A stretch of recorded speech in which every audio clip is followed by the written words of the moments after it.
Perfume के अंदर जो सबसे इम्पोर्टेंट चीज़ है वो उसका juice quality. Hello guys, welcome to Rare Rosy. आज का ये वीडियो बहुत इंपॉर्टेंट है। अगर आप आए दिन परफ्यूम्स खरीदते रहते हो और आपसे कुछ ना कुछ परफ्यूम्स खरीदते वक्त मिस्टेक हो जाती है, लाइक आप परफ्यूम खरीद के आते हो और जब घर लेके आते हो परफ्यूम को और वो कुछ वहाँ पे अलग होता है और घर आने के बाद यूज़ करने के बाद कुछ अलग होता है। फिर हमारे स्टोर पे लोग कस्टमर्स आते हैं, कुछ कस्टमर्स तो कंफ्यूज होते हैं कि उन लोगों को एग्जैक्टली चाहिए किस टाइप की फ्रेगरेंस चाहिए। लाइक हम जब पूछते हैं कस्टमर्स को कि आपको कैसी फ्रेगरेंस पसंद है, तो कस्टमर मोस्टली लोग फ्रेश फ्रेगरेंस ही बोलते हैं, लेकिन 90% लोगों को फ्रेश फ्रेगरेंस समझ में ही नहीं आती और फिर वुडी दिखाते हैं, कुछ गम ऑन फ्रेगरेंस दिखाते हैं, तो वो चीज़ें लोगों को समझ में भी आती है और अच्छी भी लगती है।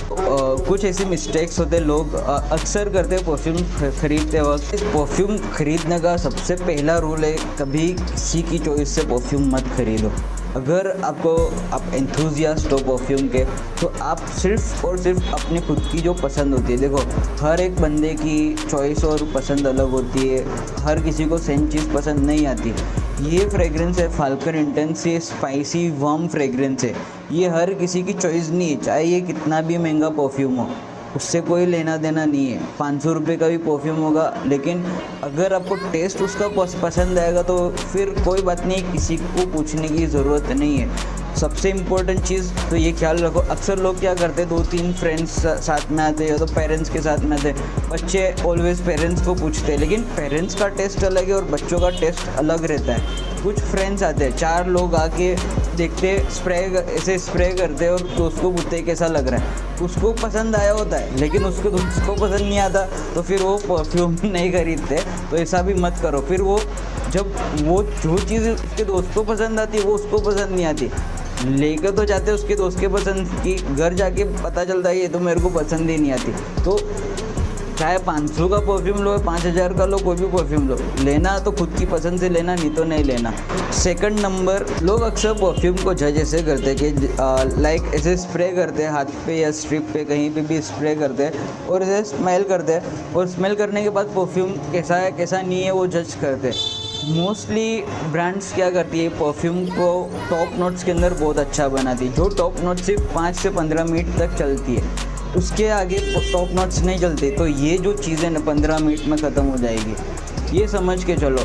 15 मिनट के बाद जो परफ्यूम बचेगा उसका मिड नोट और बेस नोट, वो ओरिजिनल परफ्यूम उसके अंदर आएगा। परफ्यूम मिड नोट और बेस नोट में जाता है और ओरिजिनल जो पैसा लगता है परफ्यूम के अंदर वो बेस के अंदर ही लगता है। जिस परफ्यूम का बेस नोट अच्छा होगा ना, तो वो समझ लो परफ्यूम ऑलवेज अच्छा ही होगा, सिर्फ आपको फ्रेगरेंस उसकी पसंद आनी चाहिए बराबर।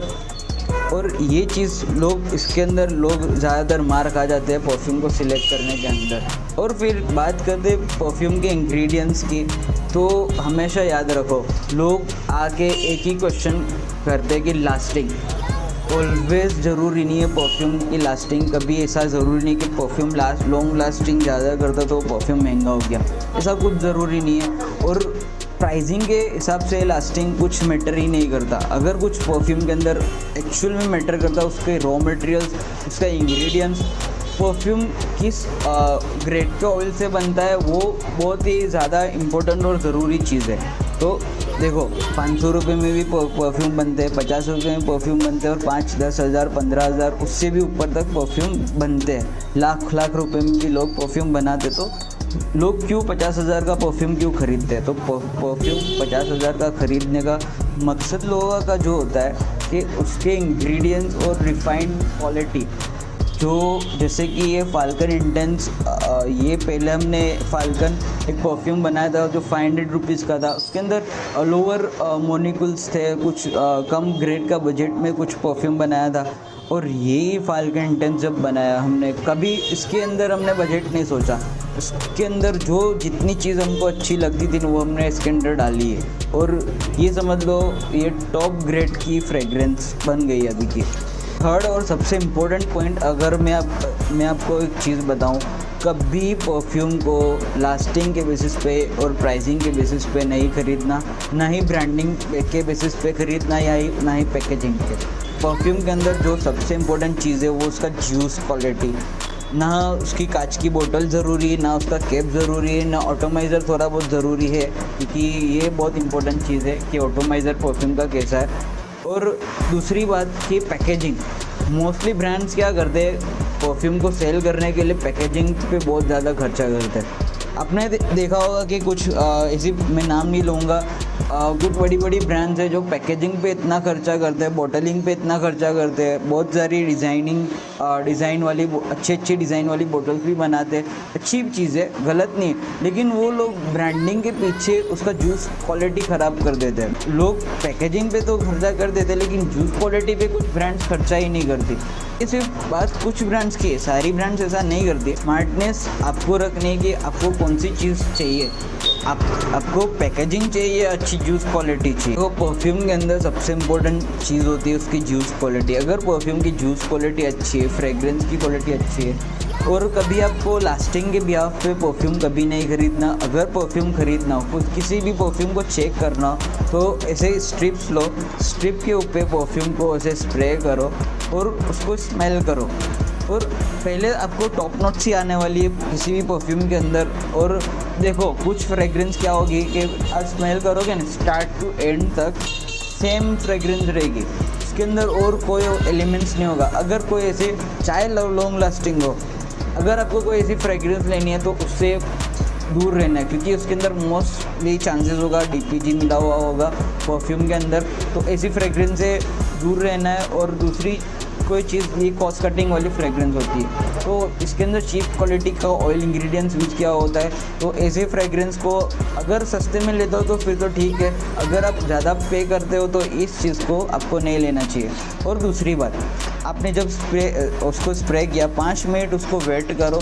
5 मिनट के बाद जो इसके अंदर से 5-10 मिनट के बाद जो स्मेल आएगी उसके अंदर से, वो मिड नोट्स की आएगी। मिड के अंदर परफ्यूम के साथ स्प्रे करता है, ऐसा तो नहीं कि टॉप नोट्स पूरी अलग है और मिड नोट पूरी अलग है, ऐसा भी नहीं होना चाहिए, क्योंकि प्रोफाइल और ट्रांजिशन बहुत ज़्यादा ज़रूरी है। और मोस्टली लोग क्वेश्चन करते लास्टिंग ठीक है, लास्टिंग होनी चाहिए, लेकिन ओनली लास्टिंग परफ्यूम के अंदर ज़रूरी नहीं है। लोग क्वेश्चन सिर्फ एक ही करते कि लॉन्ग लास्टिंग कितना है। परफ्यूम की प्रोफाइल की भी बात करो। अगर आपको कहीं पे जाके परफ्यूम खरीदना तो ये देखो कि उसकी प्रोफाइल कैसी है, सेंट क्वालिटी कैसी है। देखो हर इंग्रेडिएंट्स सेम प्राइस में नहीं होता, इसका इंग्रेडिएंट्स अलग है, इसके इंग्रेडिएंट्स की प्राइसिंग अलग है, तो ये दोनों अलग अलग चीज़ है। तो लास्टिंग भले ही ये करे, फिर भी ये चीप है प्राइसिंग के हिसाब से। मोस्टली लोग यही यहाँ पे ही गलती कर देते हैं, लास्टिंग के हिसाब से नहीं मत लो परफ्यूम। अगर आपको परफ्यूम खरीदना, उसकी प्रोफाइल देखो, फ्रेग्रेंस की क्वालिटी देखो, कितना प्रीमियम के अंदर मिल रहा है। देखो चीप क्वालिटी के अंदर आपको प्रीमियमनेस अक्सर नहीं मिलेगी। फ्रेग्रेंस चाहे लॉन्ग लास्टिंग हो ज़रूरी नहीं है। अगर कहीं किसी परफ्यूम के अंदर अच्छे क्वालिटी के इंग्रेडिएंट्स यूज़ किए गए तो आपको ऑलवेज उसके अंदर लास्टिंग मिल ही जाने वाली है। तो गाइज़, ये वीडियो अगर आपको इन्फॉर्मेटिव लगा और अच्छा लगा, थोड़ा भी वैल्यूबल लगा, पार्ट 2 नीचे कमेंट कर दो। पार्ट 2 बनाएंगे हम। सारी चीज़ें एक वीडियो में कवर नहीं हो पाई, उसके लिए सॉरी, लेकिन पार्ट 2 में हम ज़रूर कवर करेंगे। और थैंक यू सो मच।